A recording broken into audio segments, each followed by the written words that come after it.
News alert, closing the gap. And on to me. This is outnumbered, by the way. And that was Harris Faulkner. We have just 12 days to go. I was working. Sorry. Until Election Day. A new Fox News poll showing Donald Trump cutting Hillary Clinton's lead in half as the candidates ramp up their attacks on the campaign trail. All right, officially, this is Outnumbered, and I'm Sandra Smith here today, and there she is, Harris Faulkner. I'm here for you, babe. Host of Kennedy on Fox Business. Kennedy, former National Security Council member under Presidents Bush and Obama, Jillian Turner, and today's hashtag one lucky guy, Iraq and Afghanistan veteran and Fox News contributor, Pete Hegseth is here, and he is outnumbered. I can tell Harris was trying to figure out what was going on there because you were working. I'm like, what? And the camera was on you for a second, but that's all right. It's live television. That's absolutely right. You know? Yeah, well, I'm sitting next to Pete, so I'm happy. Oh, you know, it's all good. You distract me every time. And you've got your pumpkin orange tie and socks on. This is my matching socks as well. Pumpkin fall. Well accessorized, Texas. Do what I can. Well done. Next week, 12 days. Are we 12 days out? Unbelievable. Just 12 know. days. Can you wait? All right, so let's begin with this Fox News poll. It is a new one, and it finds Hillary Clinton now leading Donald Trump nationally by just 3 points, 44 to 41% in a four-way race. Last week, the Democratic nominee was up by 6 points, and 2 weeks ago, Hillary was leading by 7. All this as the candidates continue to slam each other on the trail. He says not paying taxes makes him smart. Well, I don't know how smart you have to be to lose $1 billion in 1 year. And besides, what kind of genius loses money running a casino, for heaven's sakes? Here's a woman who goes home and she goes to sleep all the time. Think of it. She's got no energy whatsoever. She makes a speech for 15 minutes. She goes home, goes to bed. She has less energy than Jeb Bush. Oh.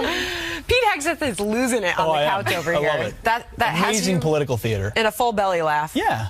Well, it is. I mean, he's making a closing argument that if you want to be strong, if you want a strong leader who's engaged, come to me. The best thing Donald Trump has going for him in these last 12 days is Hillary Clinton, is the reality of her for the next 4 years. And every voter that's had a hesitation about Trump has to walk into that ballot box and say, am I really ready for that, or am I going to go with my gut? And that, I think, is something the Trump folks are really hoping for, is that over this period of time, they're going to walk away from Hillary Clinton if he can have and continue to show strong performance. And they're both trying to grab some of those undecided voters out there. And I want to make sure that I let everybody know, if they don't know already, that you hadn't supported Donald Trump all along. No. And that you made that conversion sort of late in the game. Yeah, too. no, I was a Rubio guy, and then a Cruz guy, and then I was a never Hillary guy, and then I was kind of, I don't know, I guess Trump.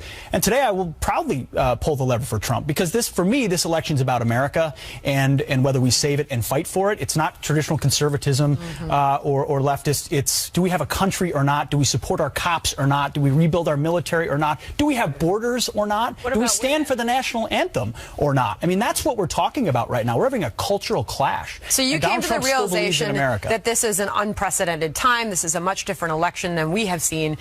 Harris, this polling shows this is a really tight race with 12 days to go. Yeah, so that makes it traditional, which might be the only way that it is traditional from what we've seen this season, right? Sure. You interjected with, what about women? Don't any of those... No, but I heard you, so I want to bring you into the conversation here, because what Pete was listing, actually, none of that was irrespective of women. Women care about the military, the economy. So I'm curious to know why you would ask, what about women? Oh, well, because, you know, Pete's talking about this unprecedented host of issues that we're dealing with, and I agree, especially on the national security front. We were talking about that this morning. Yeah.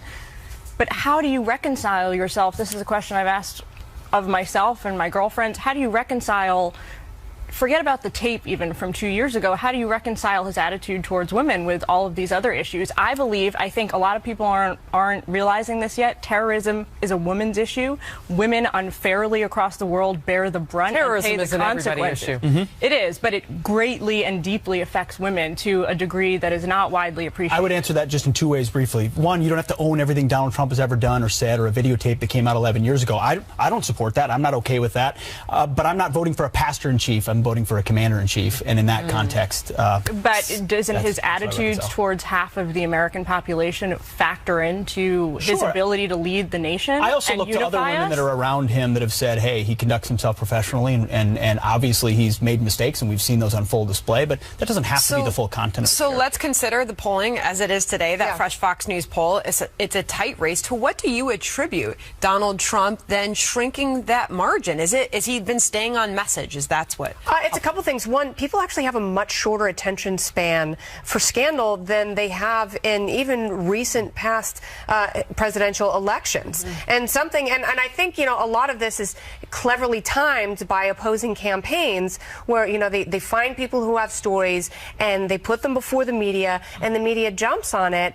But, I think something that the Clinton campaign didn't bank on was that some of this would actually fade before this really crucial window. Because if you think about it, 2 weeks before the race, that's when a lot of people are really starting to tune in. Maybe they caught one or two of the debates, and if they caught that final debate, very adeptly moderated by Fox News' own Chris Wallace, they saw what was essentially a draw that was about a lot of issues. So if Donald Trump can keep the Trumpisms to a bit of a minimum and, keep the scandal and verbal controversy at bay for the next 2 weeks, he can certainly slice into that remaining lead that she's got in this poll. Well, and you put it so deliciously, that short attention span for scandal. I mean, you could apply that across the board. Yes, to just that's about not anything. just for Donald Trump. I mean, you're right. The champagne and on the posterior of Kim Kardashian blew up the internet, and the next day we were talking about something else. I mean, I'm not talking in a joking form, but I mean, salaciousness. We've seen it, and we've seen. But remember how Donald Trump closed out the second debate, where he actually said, "Hillary Clinton, I commend her for her stamina." So he's kind of undercutting what he's saying now. He likes to revert back to she's tired. He said she doesn't quit, and she is a fighter, but that's different than the specific stamina, because he says that she takes too many naps and too many days off. All right, we'll move on. Guess what? WikiLeaks today just released a brand new batch of hacked emails. Apparently, this one shows big concern over Hillary Clinton's email scandal. And a July 2015 email exchange, Clinton confidant Neera Tanden wrote to campaign chair John Podesta about her concerns over a CNN poll at a time when Hillary Clinton's trustworthy numbers were taking a hit. Tanden wrote this, quote, "Do we actually know who told Hillary she could use a private email? And has that person been drawn and quartered?" Like, whole thing is bleeping insane. Yeah, there were some cuss words in there. I tried to talk around it. Fast forward now to more than a year, and a new Fox poll finds a majority of American voters still don't trust Hillary Clinton. Here it is. A whopping 67% do not find the Democrat honest and trustworthy. This coming the very same day as another batch of emails linked appear to show Bill Clinton's aides pressuring foundation owners to give the former president business opportunities. So you have a couple of different things going on here, Pete.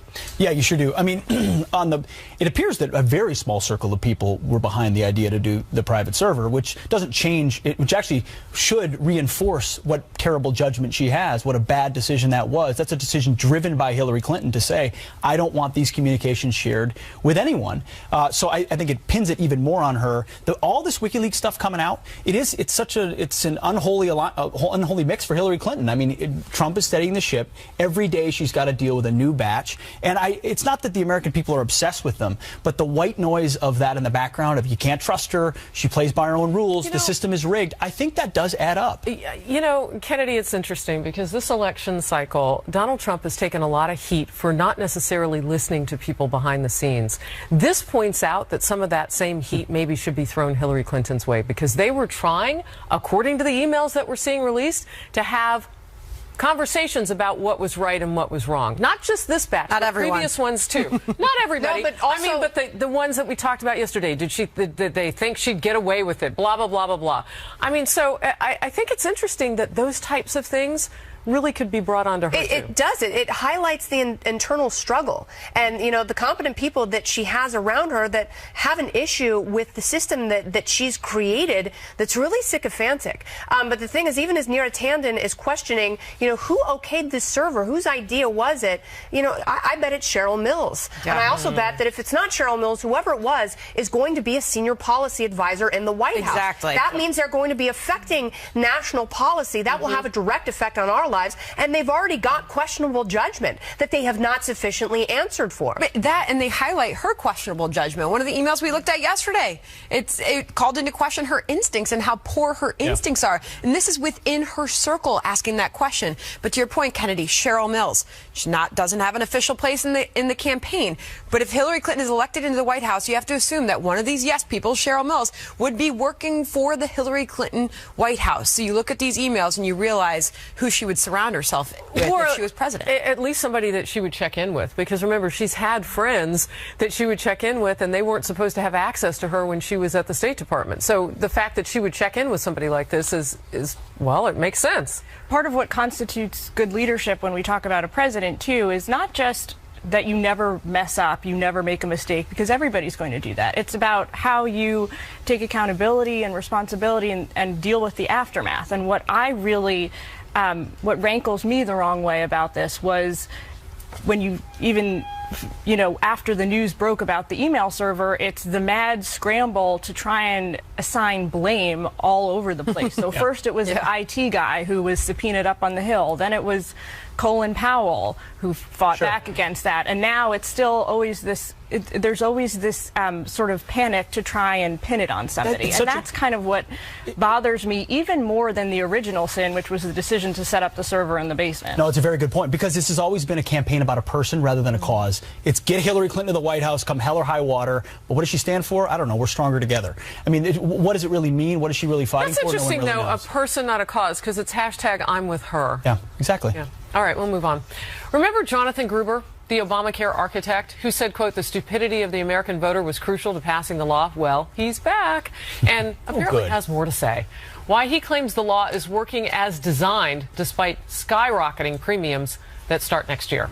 Plus, Donald Trump sitting down with his family for a revealing interview as he prepares for the final stretch of the campaign. Will it move the needle in this very close race? And Facebook Live will be sitting there talking. You can join us. Our handle on Facebook is Outnumbered FNC. It happens right at the top of the hour. We go from TV to online, and we have our own page at foxnews.com/outnumbered.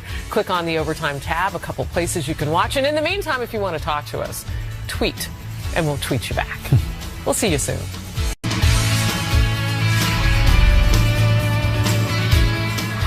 Welcome back. You know who else is back? Jonathan Gruber. Yeah, he says despite the fact that Obamacare premiums will skyrocket by double digits next year, he says it's working as designed. The infamous Obamacare architect, who was caught on camera saying the stupidity of the American voter helped the bill pass, now insists surging premiums will only affect a very small fraction of consumers. In fact, he says if anything needs to be fixed at all, it should be raising the tax penalty for those who fail to buy insurance. Watch this. Once again, there's no sense in which this has to be fixed. The law's working as designed. However, it could work better. I think probably the most important thing experts would agree on is that we need a larger mandate penalty. We have individuals who are essentially free riding on the system. They're essentially waiting until they get sick and then getting health insurance. Meantime, Donald Trump continuing to hammer the issue on the campaign trail, saying Obamacare was flawed from the start. Real change begins with immediately repealing and replacing the disaster known as Obamacare. That one's not even close.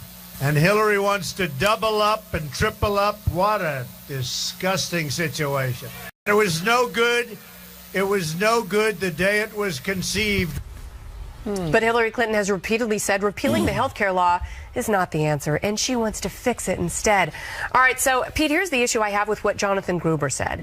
He wants the federal government to force people to buy insurance. That's what the mandate is. He says the mandate is not coercive enough. People aren't being penalized enough for opting out of the system until they really need it when there's a catastrophe. A lot of people have realized that it's less expensive to pay the penalty than it is to actually get insurance, especially now when in places like Arizona, premiums spiking 116%, not not to mention deductibles. Let's talk about the freedom there. That's exactly right. And because the mind of a Jonathan Gruber, of a technocrat, is not that their designs could be wrong, but that the American voter and people are still stupid and need to be told what to do. I mean, that's the ruling class mentality. Yeah. And in Minnesota, premiums are up 60, 70%. You've only got one provider in most places, so one choice. And it's exactly what you get. That's not a choice. That's not a choice. Yeah. That's not freedom. And it's exactly what we said would happen. Costs go up, choice goes down, and people aren't gonna want it because they don't have the option. And Sandra, the bottom line here is, Jonathan Gruber, again, he despises the dirty working class people who are on the exchanges,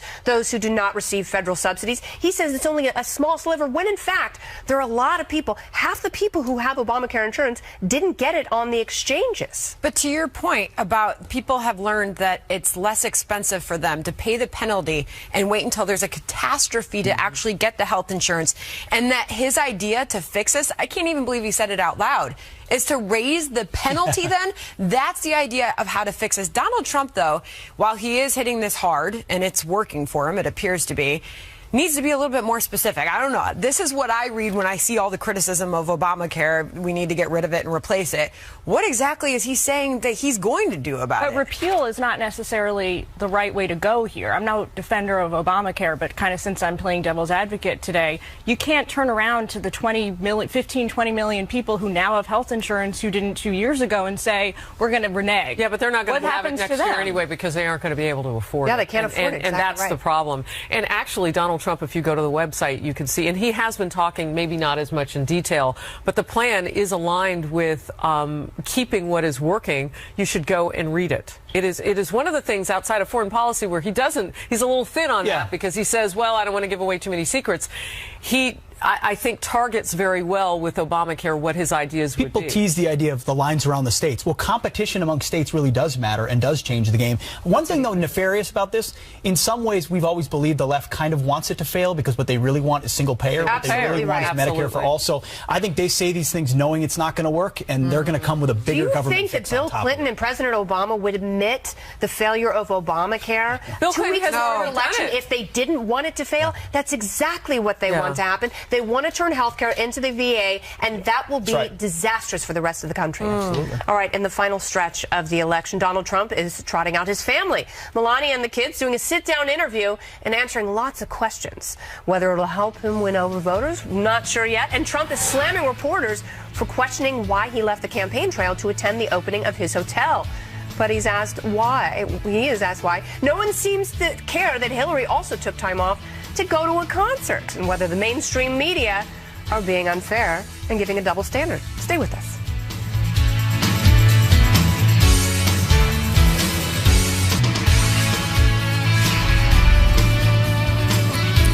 Did we mention there's only 12 days to go until Election Day yet? No, really? Okay, probably the fourth time this hour. And Donald Trump is bringing out his family with just a few days to go. Melania, Ivanka, Don Jr., Eric, and Tiffany all joining the Republican nominee for a sit-down interview with Good Morning America. Here's how Melania responded when she was asked about the sexual assault allegations against her husband.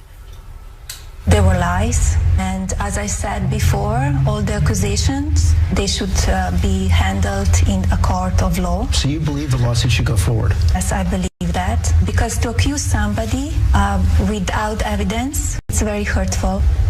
Honestly, do we still need to talk about that? I think American people want to hear the problems that we have in America. She's so right about that. They want to hear what we will do to make America better. Let's talk about jobs. Let's talk about secure our border. Harris, I was going to go to you on this because we've been having conversations in recent days and weeks, especially since the video surfaced, that we hadn't seen or heard much from Donald Trump's children.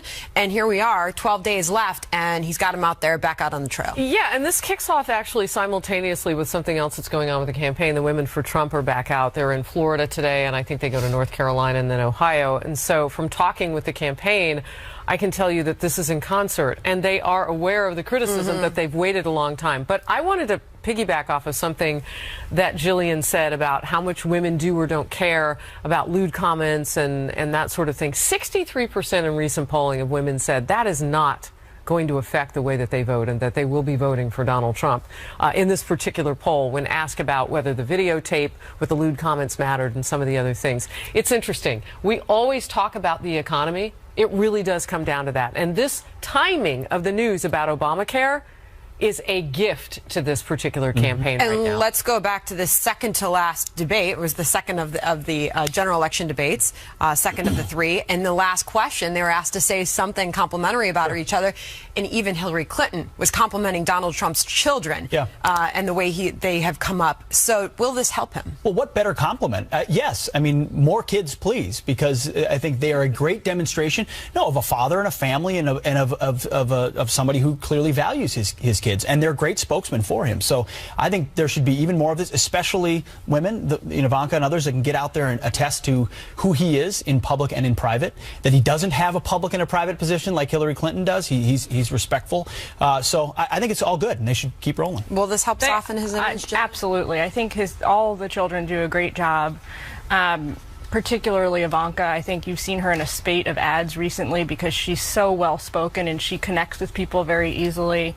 I went to ballet school with her here in New York growing up, and we shared a part when you're in the Nutcracker, so I have a little connection. Pull the tape. With At her. Lincoln Center? Pull the tape. Yeah, we were alternates. Cool. We shared a part one year, so kind of knew her as a kid. She was very sweet.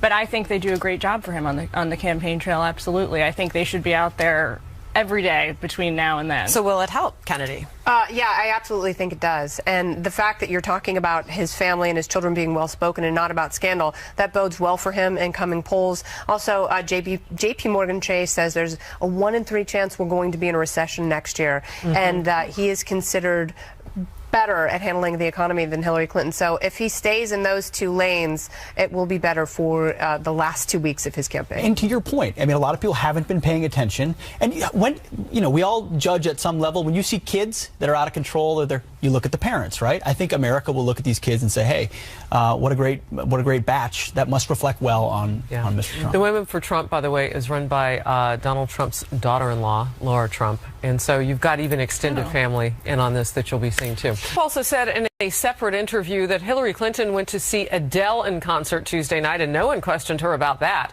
Meanwhile, the Democratic nominee had something to say about Trump's hotel detour as well. Watch. I was struck today that Donald Trump is actually paying more attention to his business than to the campaign. It's his choice, but we're going to keep working really hard to reach as many voters as possible. Can I take that for a second? Oh, please.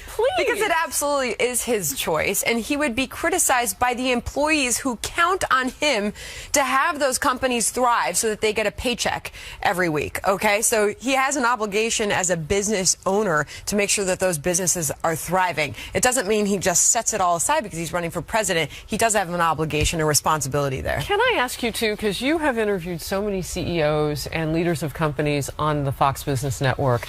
It is not out of character for somebody to be also looking out for their brand while they do other things. You've interviewed people. Bloomberg ran for office. You didn't see the Bloomberg As the head of a brand major publicly traded company, your number one obligation is to your shareholders.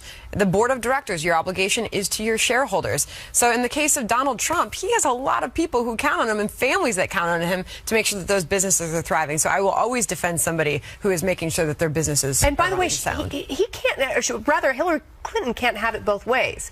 You know, yesterday she's attacking him because she says he lost $1 billion in a year and failed at running casinos, and she said, how can anyone who runs a casino lose money? And then she criticizes him for going and servicing one of his businesses. So she really has to choose her line of attack there. And it also goes to show, and this is one of my biggest pet peeves that I have with politicians, they know nothing, not only about business and the economy, but they don't know how to run a business. Exactly. Well, a lot of what we talked about this campaign season, though, was her earning. And speeches that she's given, and her own income. For talking. Yeah. And then I think this is great politics. This is exactly what he should do. Oh, by the way, I run this multi-billion-dollar company, and we build hotels that are under budget and on time, which is exactly what he said. No, listen, I mean, this is the right contrast. And just because it's not a campaign stop doesn't mean there weren't 40 cameras there broadcasting the entire event across the country. There were. So you can still campaign, and I think it's a great campaign event. You know, some of the criticism, though, came for Donald Trump because Governor Pence was out on the trail in Utah, a state that arguably some were saying he might not be able to win with the electoral vote count. So it looked as though Donald Trump were not working while Mr. Pence was, except for the fact that he had 2 rallies later that day. Working. Well, I think also a lot of American voters, or certainly some, I'll speak for myself, are not used to seeing a presidential candidate that's also, you know, like a major CEO of a huge corporation. And there's a lot of kind of trepidation around that, right? You have to remind people that this is not, you know, a sub-Saharan African country. It doesn't mean our leaders are corrupt because they also have successful businesses that they're going to run while they're politicians. Some probably wish that President Obama would go back to the White House and do his job rather than campaigning for Hillary Clinton when we have so much going on. I've been reading your Twitter. And I've been reading mine. A lot of people are wondering, are we paying for that as taxpayers as he does that? Okay, a top GOP congressman seems to be hopping back onto the Trump train. And House Oversight Chair Jason Chaffetz, who's been our hashtag a couple of times, is also warning that if Hillary Clinton does win the White House, she can expect years of investigations. We'll talk about it. When Jason Chaffetz appears to be back on the Trump train after previously yanking his endorsement over crude remarks the GOP nominee once made about women. Now the House Oversight Committee chairman says he will vote for Trump after all. Because Hillary, he says, and this is, quote, says, she's that bad for the country. All this, as Chaffetz says, he has years of investigations planned if Clinton wins the presidency. He's telling the Washington Post, Chaffetz says, and I quote, "We've got 2 years worth of material already lined up. She has 4 years of history at the State Department, and it ain't good. She's not getting a clean slate. It's not like the State Department was bending over backwards to help us understand what was going on. We've got document destruction. We've got their own rogue system. We've got classified information out the door. We've got their foundation doing things. Who knows what?" Kennedy, I'm going to go to you. First of all, is it harmful for candidates to be off the Trump train and then on the Trump train and then back on? I mean, is it, what does that say? It makes you look wishy-washy. Yeah, make up your mind. You know, it's like, and then if you're off, stay off. But it's interesting because I think, is in a unique position because he's from Utah, and that's a state that's very close. That Evan McMullen, the independent candidate that, you know, a lot of conservatives are backing, he could win Utah. So I think by Chaffetz saying that he is going to vote for Trump, I think that is a signal to some of his fellow Republicans in his home state that in order to beat Hillary, that's what they have to do. I think it's more about that. That's such a great point that Kennedy makes because McMullen is selling himself as the true conservative on the ticket who is not necessarily aligned with a political party.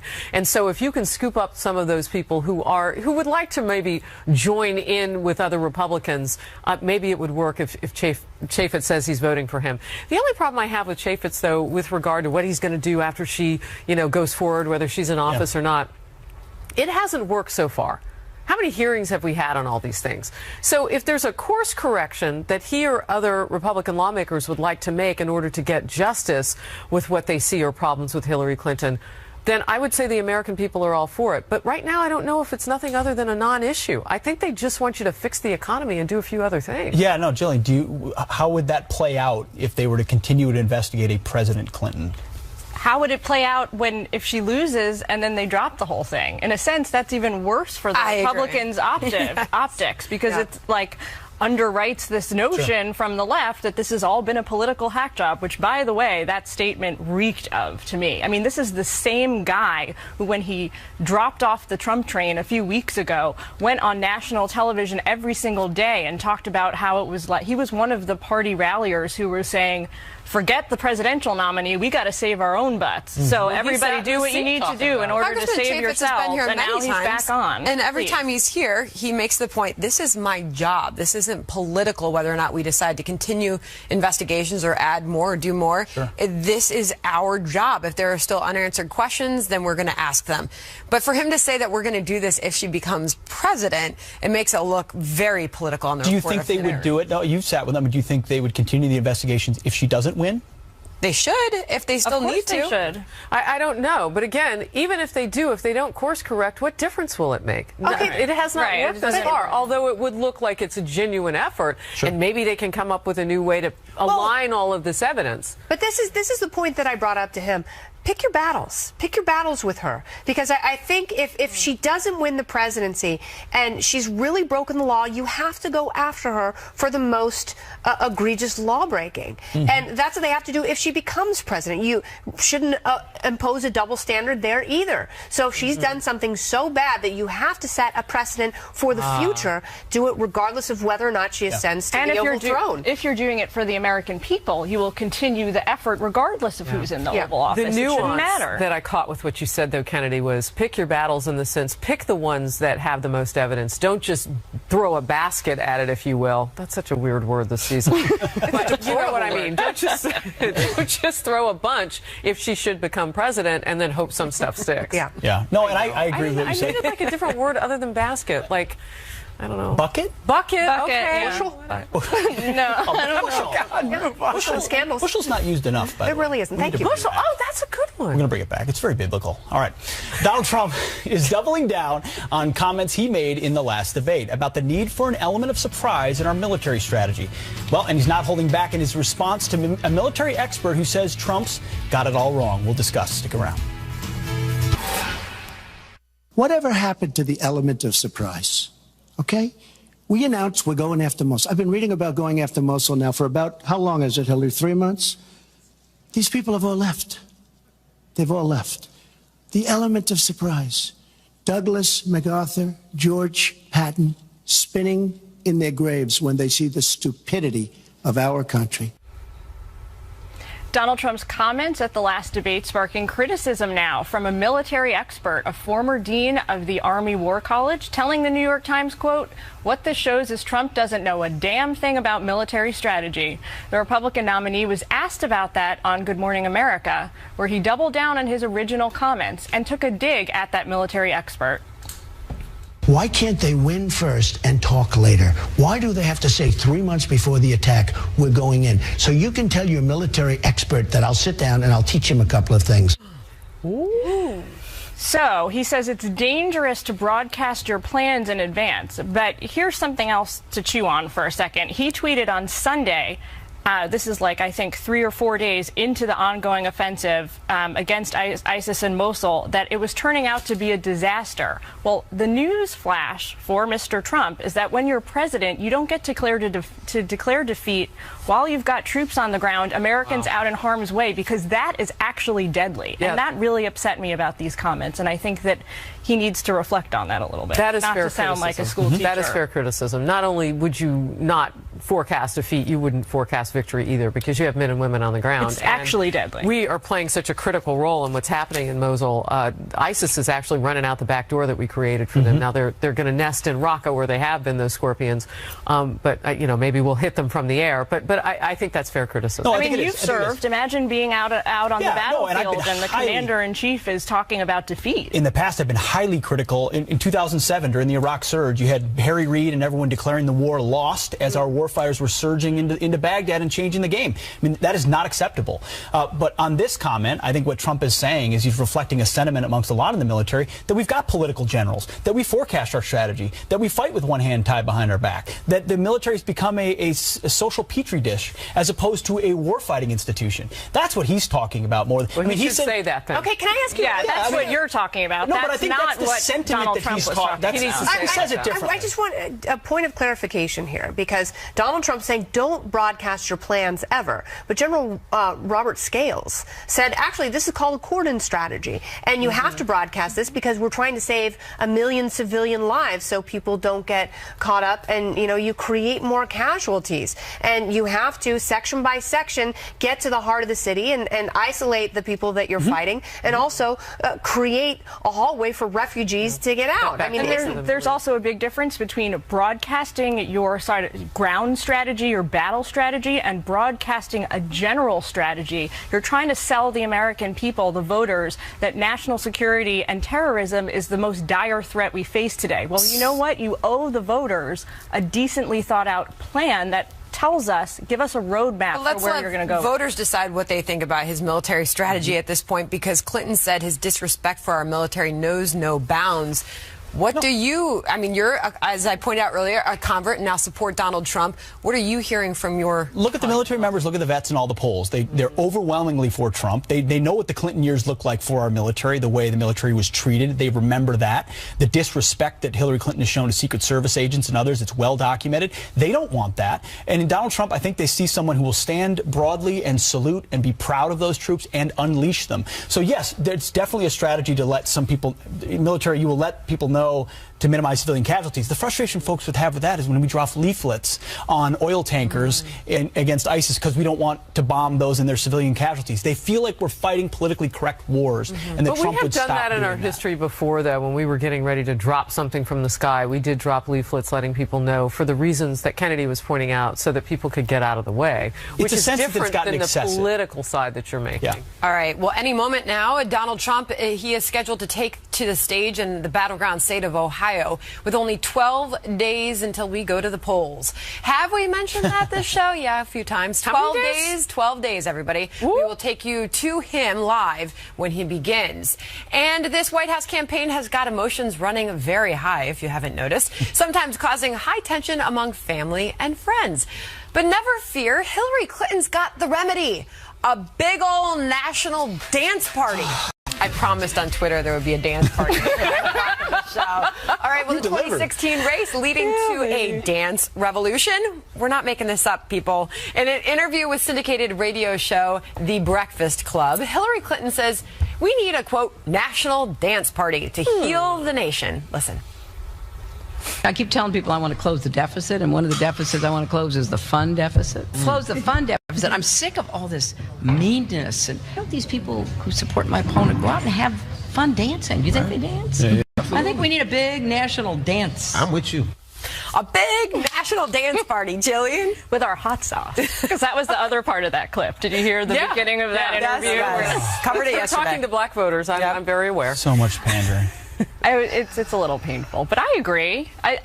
You would never say no to dancing. I agree to the idea that I have friends on both sides of the aisle, and we can fight, and we can have arguments about policy. We can have arguments about emotional stuff, but at the end of the day, everybody wants the same thing, which is a stronger America, a better America. Shake your tail feather. You know, like there's nothing wrong with having a little fun in the election season. Some organized fun by Hillary Clinton, a Hillary Clinton managed prom that we can all get to go to with lots of rules and regulations. We had so many dance parties in the White House window. I wish we could ask a former MTV VJ what she thinks about a national dance party. Baby, I love to dance. I think it's fantastic. Right. I love to dance and give us some neck moves because it's Friday. Right? It is Friday. And I like seeing my friend Charlamagne the God there. You know, and he's asked her some tough questions throughout this political season, but unfortunately they wanted to keep it all light for her birthday party and blah blah blah.